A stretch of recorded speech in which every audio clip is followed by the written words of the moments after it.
Talking about tax with my friend and colleague, Bryan, who I was very pleased agreed to help me out with this final session on the taxation of religious property and the public benefit rule. So I've already been introduced. So let me just introduce Brad, and then I will turn it over to him to start. Brad is a colleague of mine at the Faculty of Law at the University of Victoria. He teaches and carries out research in the areas of First Nations, fiscal relations, taxation, corporate law, Indigenous economic and legal orders, and post-colonialism and legal theory. So many of the themes and subject matters that have been engaged today, I'm really happy he would join us.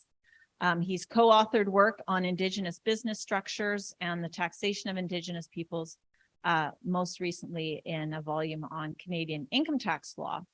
And so he is going to help me. We're going to talk not today about Indigenous business tax structures, but about the taxation of religious property in various forms, and my colleague Scott's favorite topic, the public benefit rule. So I'm going to turn it over to Brad to begin, and we'll go from there. Thank you. I just wanted to add some context to my interloper comment earlier. I guess 5 or maybe 6 years ago, I was on the board of directors of the Minor Hockey Association in town, and there was a meeting up island in Nanaimo, and I went there, and maybe twice the size of this room, twice as many people in there. And it turned out there was an employment issue with Vancouver Island Amateur Hockey Association, and everyone was quite worried. And so the executive director said, we've got are there any lawyers in here? And so I put up my hand, and everybody went, ugh. And I said, it's okay, I'm not a very good lawyer. And they said, oh, and then they proceeded to answer their own questions and solve the problem without me. So it was actually kind of nice. So so in that vein of not being necessarily a very good lawyer, the opportunity to speak about tax is one that I often leap at, perhaps sometimes with too much exuberance. I'm definitely not the life of the party at dinner parties, as you can imagine. I don't find the Income Tax Act helps me with my insomnia. It tends to kind of rile me up. So if I get carried away, then somebody can just stop me as we go. Going a little fast here. Oh, okay. I've got a little clicker as well. Oh, good. So the idea of a religious tax exemption, or the taxation of churches generally, or that churches should be taxed, is, I think, part and parcel of rising discussion in civil society around who's taxed and who's not taxed. We see similar conversations around the taxation of Indigenous people. But we can see a couple of things here. So, churches should not be tax exempt, but not because of residential schools. And we'll return to John Robson in a moment. And then again, kind of tying of the tax exemption, BC churches breaking COVID rules still get government tax breaks. So tying the kind of provision of benefit, receipt of benefits to what taxes serve, as though it's a kind of price that one might pay. This survey carried out in 2023, this following question was asked. Beginning in 2023, Iqaluit has passed a new bylaw that requires churches to begin paying property taxes unless they meet strict conditions. In general, religious institutions in Canada are exempt from paying taxes. Overall, to what extent would you support or oppose religious organizations in Canada maintaining their tax exempt status? So as you can see here, it's actually kind of fairly split. It's not overwhelming one way. There's completely support, mostly support, neither support nor oppose. So kind of significant amount there. Somewhat oppose, completely oppose, and not sure. And so a kind of ambivalence and not sure about whether or not, or perhaps why we might be concerned with taxing religious institutions generally.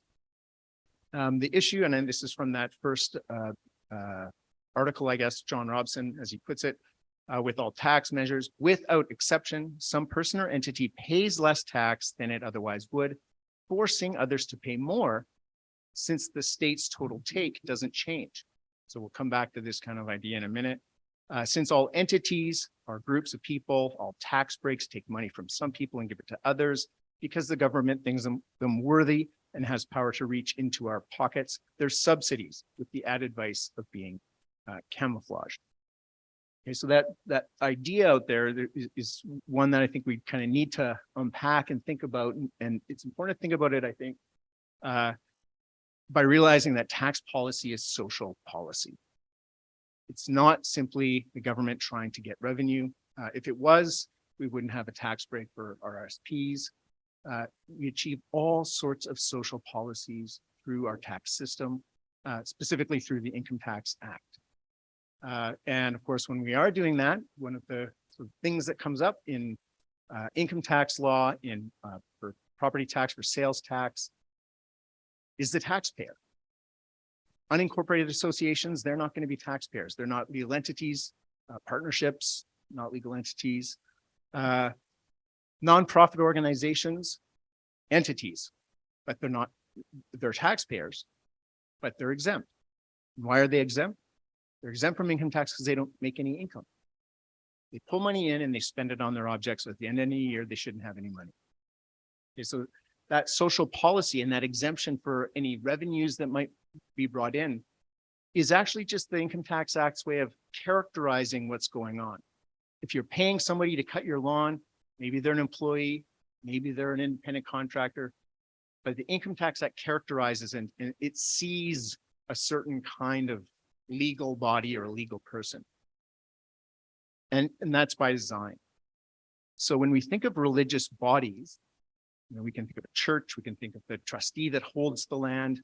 For tax purposes, it'll be defined in its statute. It's going to be defined as a nonprofit entity, and specifically what we'll be talking about mostly are trusts, charities, and nonprofits. Okay, so under the Income Tax Act, there's no real hook for religious bodies insofar as they don't profit. That's to say, distribute earnings or money to their members. For GST purposes, churches are public sector or public service bodies, which means that in some sense they don't have supply. There's nothing that they're actually selling. They may also be able to get back some of the GST that they spend, which actually many corporations can as well. And then lastly, property tax. Who's the taxpayer? The taxpayer is a property owner, but it does depend on the kind of owner and the kind of property use. So we have zoning that differentiates, recreational associations, places of worship. I think it's under zone 8 in BC, separating them out because in a sense saying this is a different kind of use and we want to encourage or dissuade these kinds of uses. So that's the regime in which this idea that John puts forth in his comment there. But what that really lands on is this last bullet point there. It's called the tax expenditure. The Income Tax Act is the single largest way that we redistribute income in Canada, wealth in Canada, more than any other program. And the way in which we do that is by having either progressive tax rates, having exemptions, having credits, having differential ways of taxing different taxpayers in different situations, instead of collecting all the tax and then spending it. So by giving a tax exemption or a tax break, it's a way of quote unquote spending because you haven't collected. So the point that John Robson's making in some sense would make sense if there was this idea that there's a kind of flat tax that's out there. The government's not collecting, so they don't have to collect it and respend. Now, that context that John Robson's talking about are religious institutions. Canada has 75% of the world's mining corporations. They receive what could be called subsidies or handouts, but there's a spending that's going on in there that in some sense is aimed at producing a particular kind of social result. And they can conflict with each other, these various kind of ideas in the act. So in one sense, it's correct to think of it as a form of spending. On the other hand, that the government's either reaching into our pockets and spending somewhere else, I'm not completely necessarily sure. So if we're trying to think about the advantages enjoyed by religious charities, we can think of it, maybe there's an exemption from income tax, but strictly speaking, under the Income Tax Act, if you're a charity, you're exempt. But as a nonprofit, you're not really earning any income. If you're a body that brings in things and spends it all the time on everything it has, you're not earning any income. If you're a Canadian-controlled private corporation, your tax rate is less than 10%. And so the Income Tax Act has ways of creating various forms of close to exemptions. Direct funding from government. So we know that there are forms of grants, government subsidy programs available to all nonprofits or organizations, certainly during COVID. Certain sales tax rebates, though not specifically targeted for religious institutions, map onto the way that other nonprofit and corporate entities engage with either having to collect if they have a supply or not, issuing charitable tax receipts. And I think this is an important point. So on the one hand, it seems like this is a real benefit for churches in many respects. It is. It's not a dollar for dollar deduction for the donor. But it does signal something that tells us about the way religious institutions, quote unquote, make their money. Right? They're by gifts. And Canada doesn't tax gifts. If I receive a gift from somebody, it's not taxable. If you win the lottery, it's not taxable. So gifts to religious institutions are non-taxable. So the idea that we need to tax churches, I think, would mean overhauling the Income Tax Act, which is overdue. But I think it's more complicated than that. And it tells us something about the purposes that are perhaps served by churches. This last piece here, this property tax exemptions, so provincial and municipal, this is the provincial government that has the exemptions set out in the Local Government Act and the Community Charter. There's a statutory exemption for places of worship for their buildings and lands. But there's an ability under the Community Charter to exempt lands as well from related lands from specific uses as well. And as we've seen, there's a move, a longer standing move to ensure that the permissive tax exemptions for places of worship becomes, in a sense, almost an annual kind of activity, and in some sense requires something of those who are seeking it, so that in some sense it isn't just automatic. I think that means it's now you.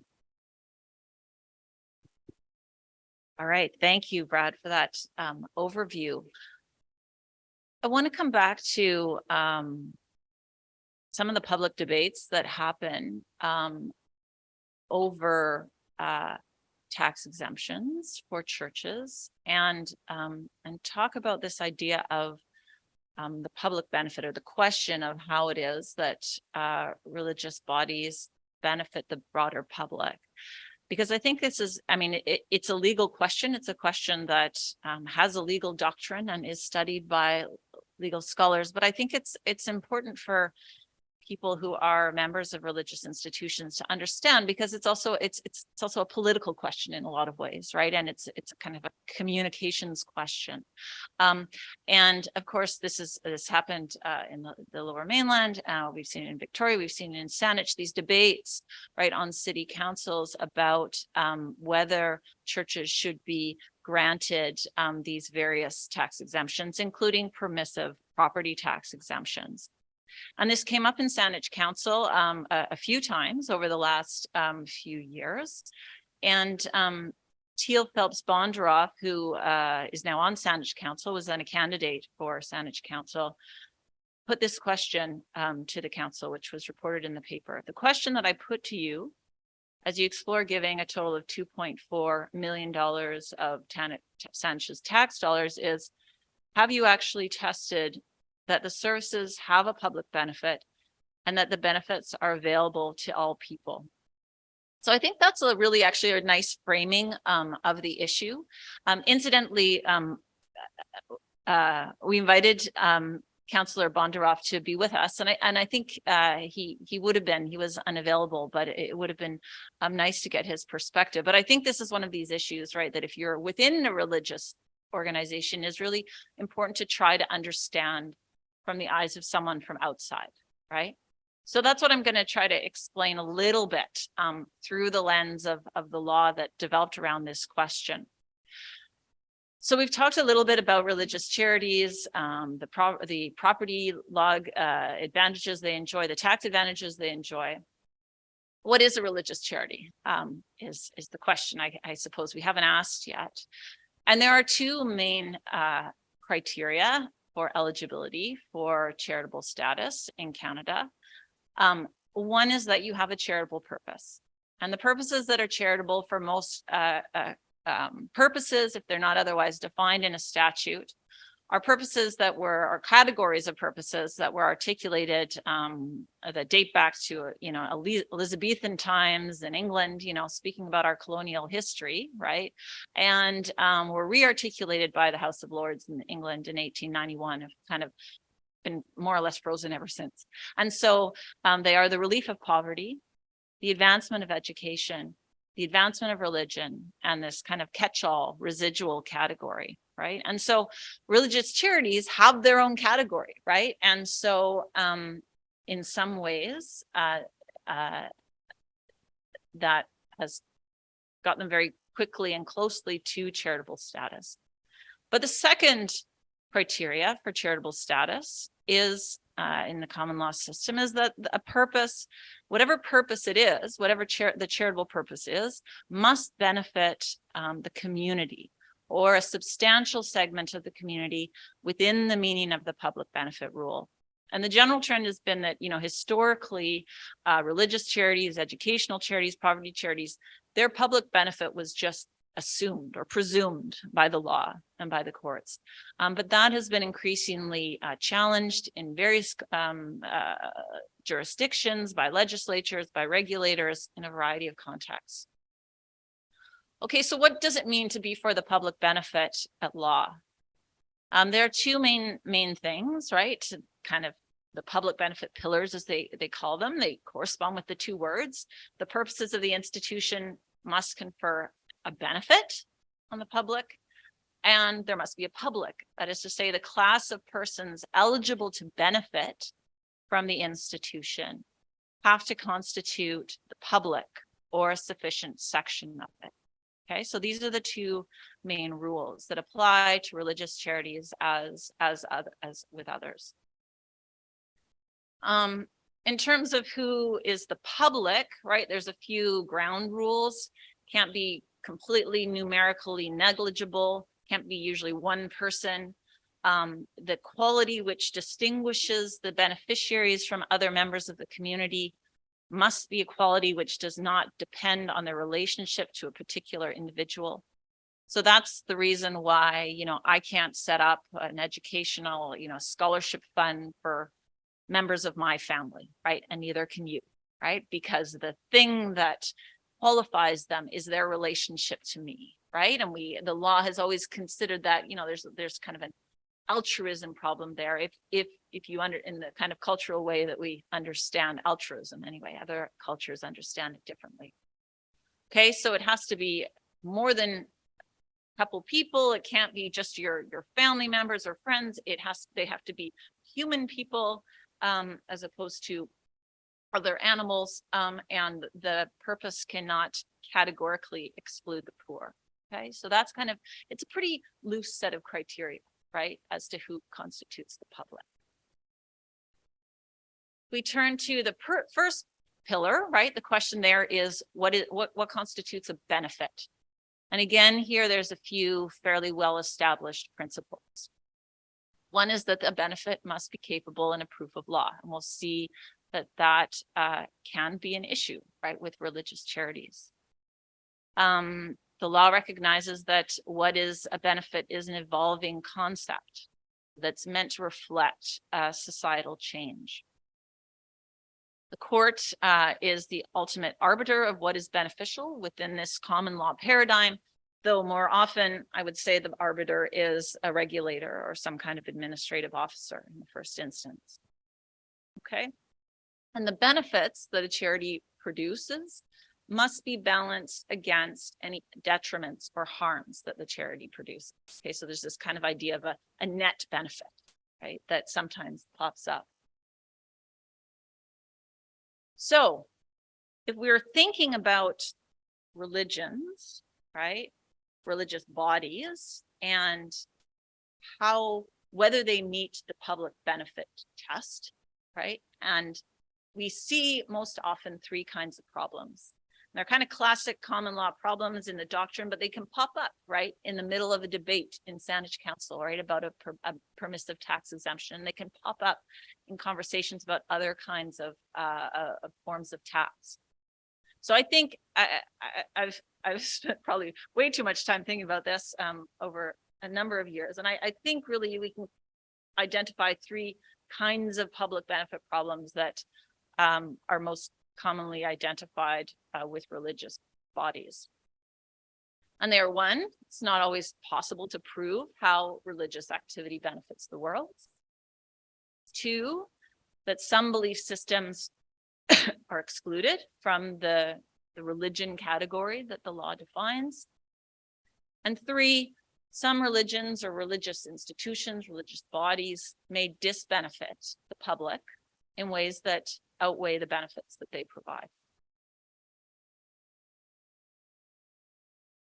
Okay, so the first problem could also be called kind of the proof versus faith problem, and it was raised, articulated, discussed by the House of Lords in a famous case decided in 1949 involving a cloister, or a priory of cloistered nuns, right? So I couldn't really get through the whole day without putting up one picture from The Sound of Music, so I hope you'll forgive me, right?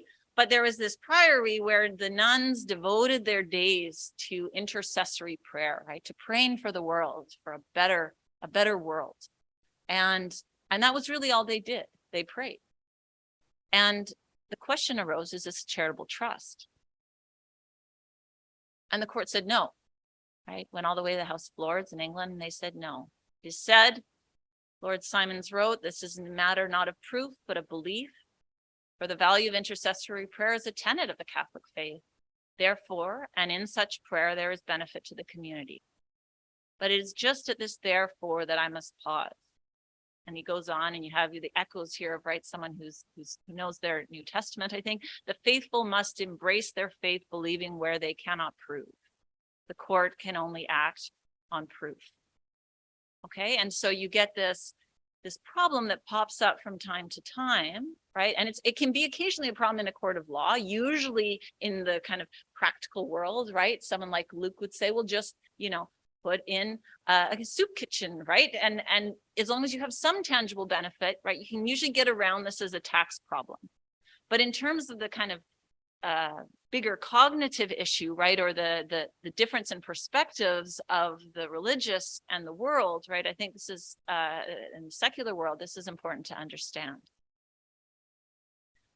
So that's problem number one. Problem number two has to do with the exclusion of certain belief systems and the conflict that poses with accepted principles of state neutrality.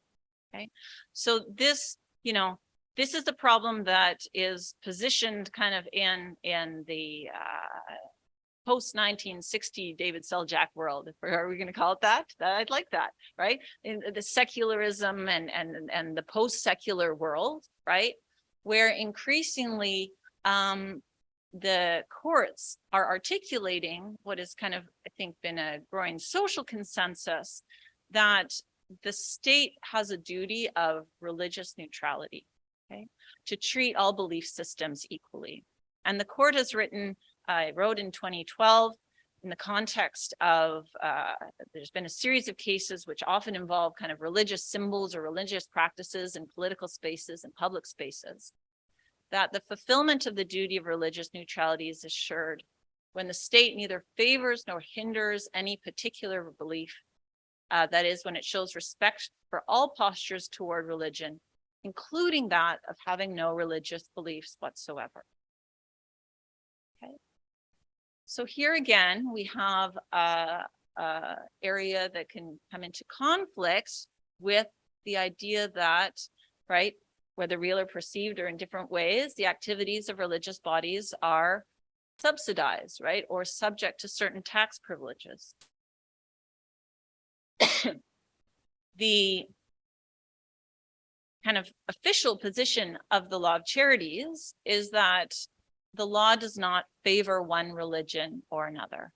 But as I mentioned earlier already, right, that's a little bit of a misleading statement because, of course, the law gets to say what a religion is, right? So if you're in the box, then yeah, the law treats everyone the same, right? But if you're out of the box, you're treated differently for tax purposes and for other legal purposes, okay? And we also, and we have also statements, such as the one up here that, as between different religions, the law stands neutral, but it assumes that any religion is at least likely to be better than none, right? So you get that some of that carryover, again, kind of the terms that Professor Seljack laid out, right, of earlier eras carried into the legal doctrines and the legal debates. And so in practical terms, what we see is the exclusion of various belief systems at various times in various jurisdictions from certain kinds of benefits, including tax benefits. So at earlier times in history was often Buddhism, because Buddhism wasn't monotheistic. Scientology has often been excluded from various tax exemption regimes. And more recently, it's things like the Temple of the Jedi Order, which is a thing, an organization, right, that sought registered charity status in the UK and was denied. But when I bring it up with my students in law and religion, right, they think that's appalling that it was denied registered charity status. I would say almost like pretty strong majority. And of course, secular humanism, right? Ideas about the world that are not religious, so they get excluded. So that's the second thing to think about. And then the third big problem or issue that arises when we talk about whether charities, religious institutions, religious charities are for the public benefit, are questions about the disbenefits, right, of certain religions and certain religious bodies and institutions. So I'll remind you, right, about this idea that I mentioned at the outset, that this idea of a net, charities have to provide a net public benefit. So the benefits that they provide have to be balanced against any detriment or harm. And this idea has really got legs in recent years with the growth of human rights law and anti-discrimination law in particular.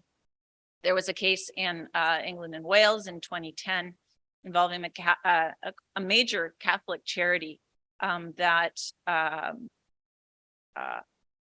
carried out widespread adoption services in the UK, but wouldn't place children with same-sex families.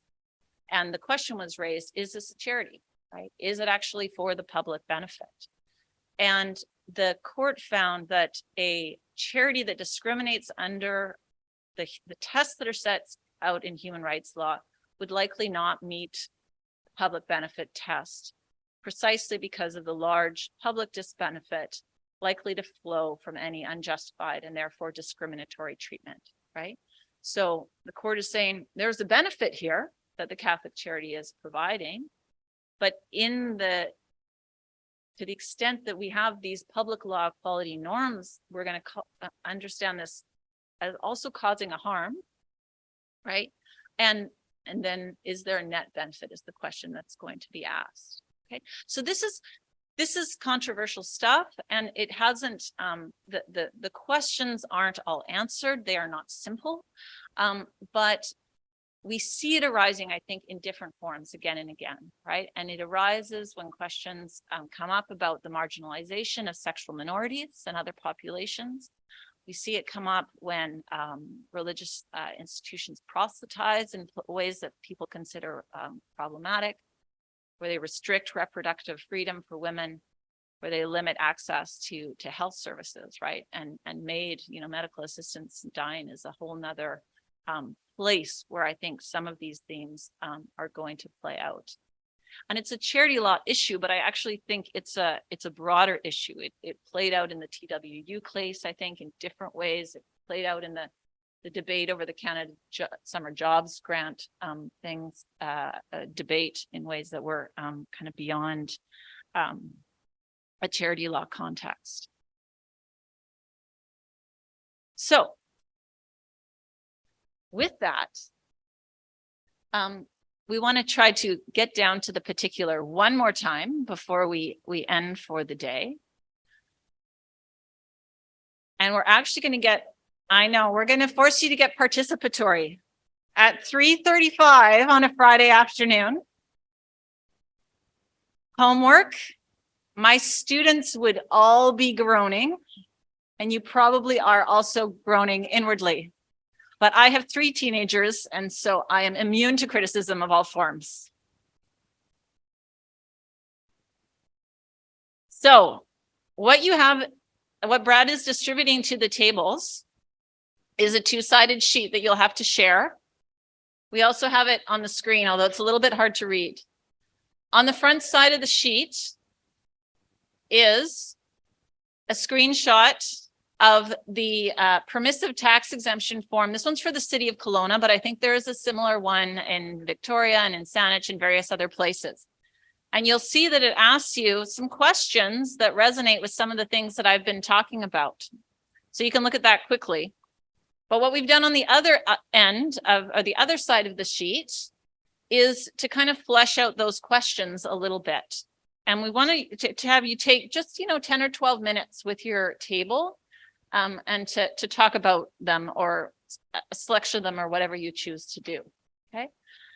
But these questions, which are derivable, I think, from many of the permissive municipal tax forms that some of you deal with, right, are these. What are the goals and purposes of the organization? How is the organization's property used to further those purposes? And then I want you especially to think about these last 3. How do the organization's members benefit from the organization's use of its property? But how does the broader public benefit? And does the organization produce any disbenefits that might be real or perceived? Okay, so slot in whatever organization you're involved with, your church, your nonprofit. You can choose one or you can fight about it amongst yourselves, right? And just talk a little bit about that question of what are the broader public benefits you provide, and are there any perceived disbenefits? And we'll give you 10 minutes and then we'll just round it up for 10 minutes, then you'll all be free to go. Okay, just a quick note that this is all going to be on the exam. And the exam is starting right now. So why don't we come back together as a group here and we can talk about some of the things you discovered or found or thought about. We put the form back up on the screen there. And just a note to say that, this is Kelowna, but Abbotsford, Victoria, the forms are almost identical. And so many municipalities use the same form. So any thoughts or observations just in looking at the form before we maybe dive into some of the questions? Just seeing the form and seeing that some justification has to be made is itself instructive. So yeah, thank you for teaching me this. Well, and they can be, it has been where they, 10 years, 5 years, 1 year.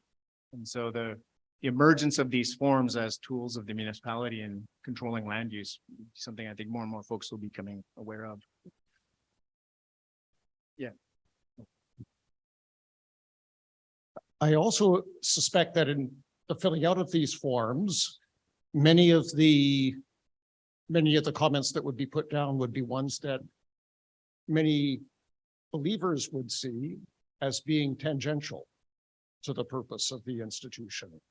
whether a food bank is run, whether a housing project is managed. And yet the kind of core business of a church, which to adopt Bishop Anna's terminology from last night was the terminology of saints and sinners, is to budge the parishioners more towards the category of saints and a little less in the category of sinners, with a sense that there should therefore be ramifications then, one would hope there would be ramifications then for their engagement within the broader society. But that would seem to be kind of closer to the heart, but I suspect that many of that really appears very rarely on these forms.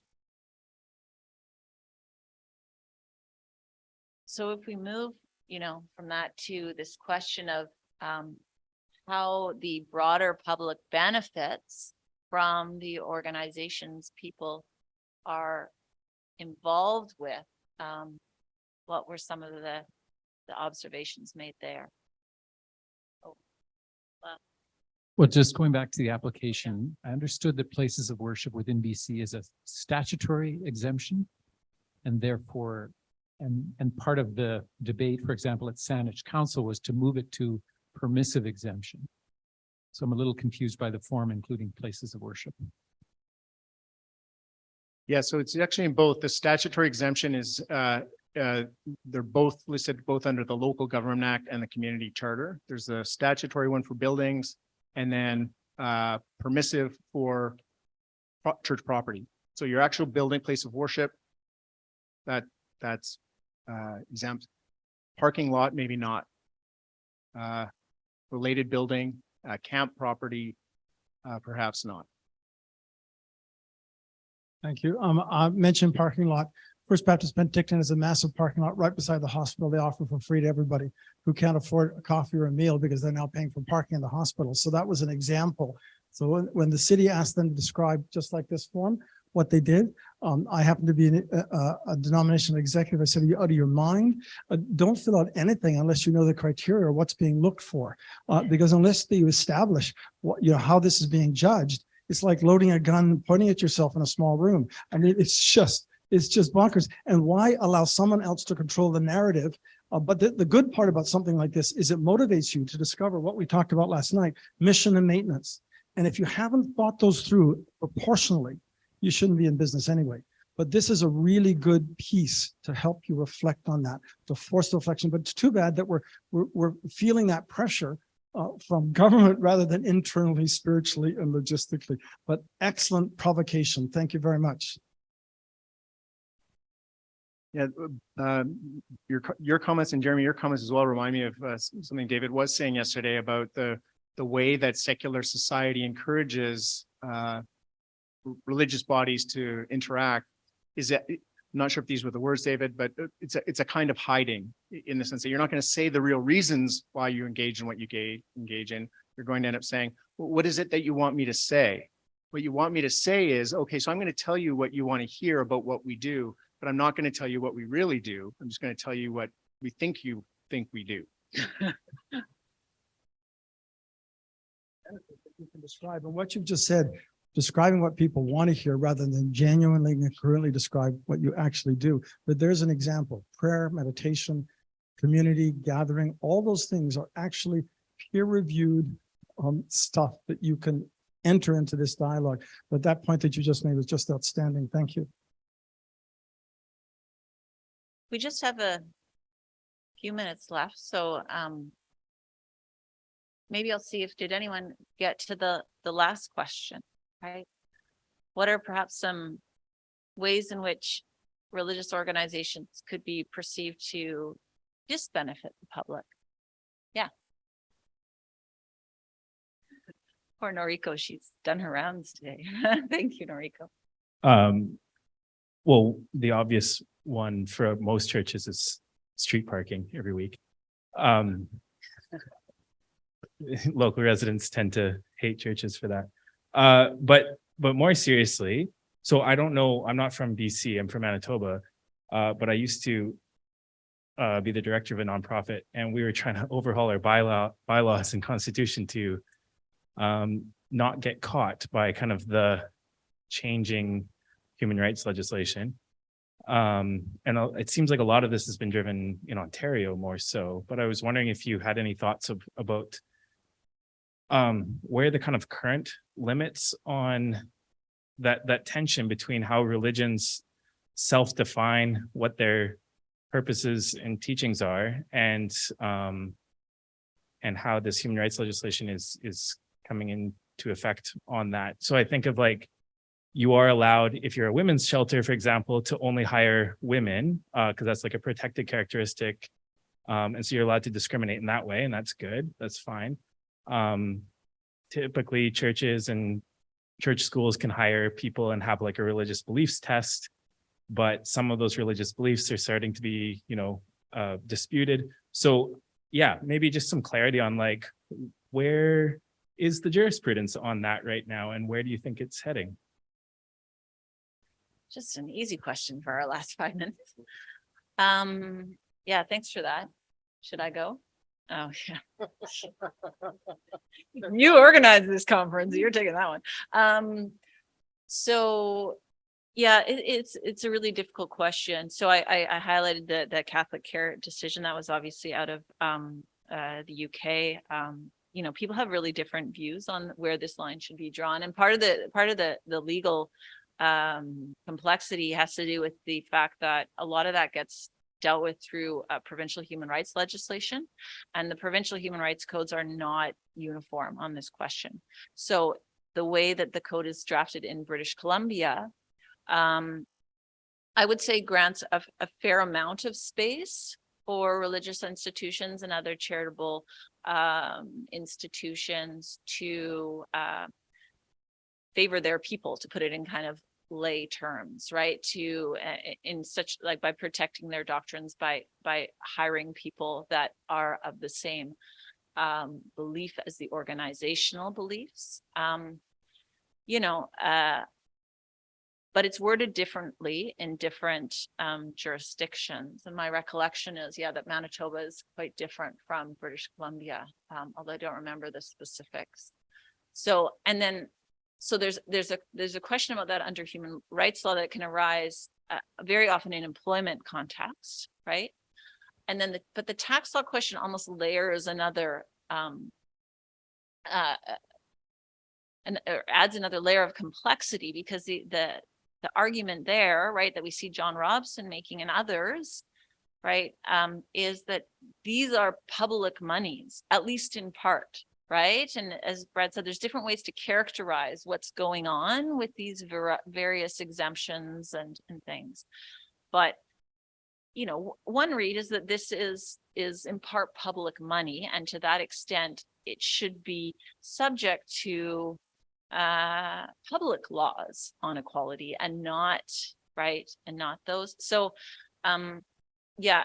like I say, to date, this question hasn't really been fleshed out in a kind of charity law, tax law context in Canada.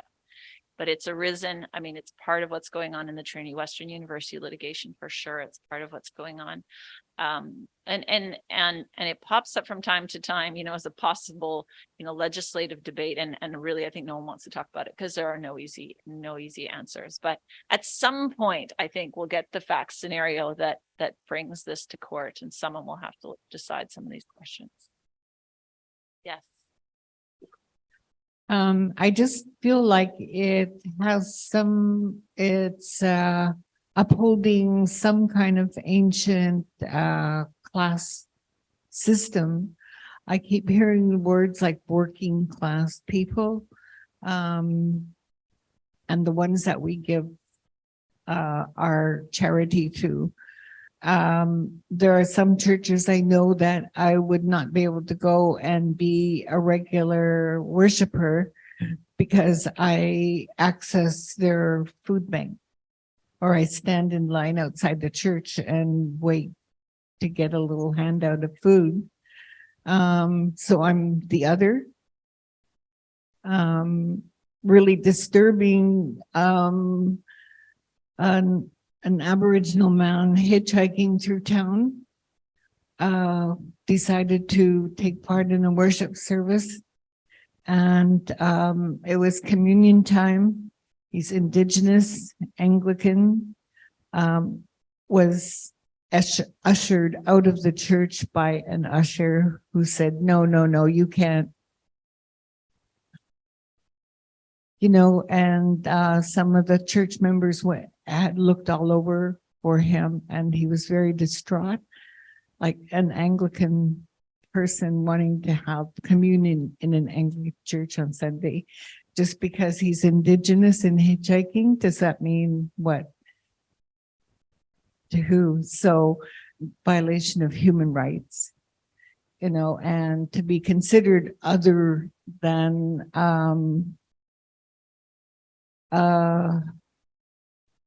somebody who benefits the community in some way, that I would be ineligible to participate as a member of a church. I would really make a human rights complaint about what a church may be saying about what they do. That's just my side of the story, of course. Thank you for those comments. I think they, among other things, they show the interconnectedness. I mean, some of what you're speaking to does have to do with kind of ideas that get communicated, right, through legal frameworks. The person, you know, the beneficiary, right, and the person who's the giver. And there are, as Roshan Danesh emphasized to us this morning, there are different narratives about all those kind of things that we can draw from different religious traditions and Indigenous legal traditions. And yeah, I think what you say is that reminds us that there is work to be done, and some of it is legal work, right? But some of it is theological work, and some of it is heart work, personal work, social work. Yeah. So thank you for that. And it reminds us why it's so good to be all in one room and hearing these different perspectives so that we can work on some of these things. One last question. Just one more on disbenefit, that I agree that human rights is sort of the current jurisprudential basis for disbenefit. I think that the coming one is the advancement of religion, that anything that is viewed as proselytizing will increasingly become viewed as a disbenefit in our society, notwithstanding that the heading is advancement of religion. Yeah, that's interesting. I mean, I briefly raised proselytizing there. It's not something I've thought a great deal about, but I have it in there because it was raised by a non-religious organization that was opposed to tax exemptions for religious organizations, and they definitely identified that as a problematic area. One comment on that, however, just to we have been talking about kind of church, state, and market. If it's an advertisement that pops up in your inbox or on your computer or any other place where you're subjected to advertisements, those advertisements are completely tax deductible by the company that's paying for them. So the church of capitalism seems to be alive and well, sadly. Oh man, you know what? I'm conscious of the time, so we'll chat afterwards. Okay. I'm conscious of the time that I promised everyone we would get out of here, close to 4 o'clock. So let me just say a couple words to close the day.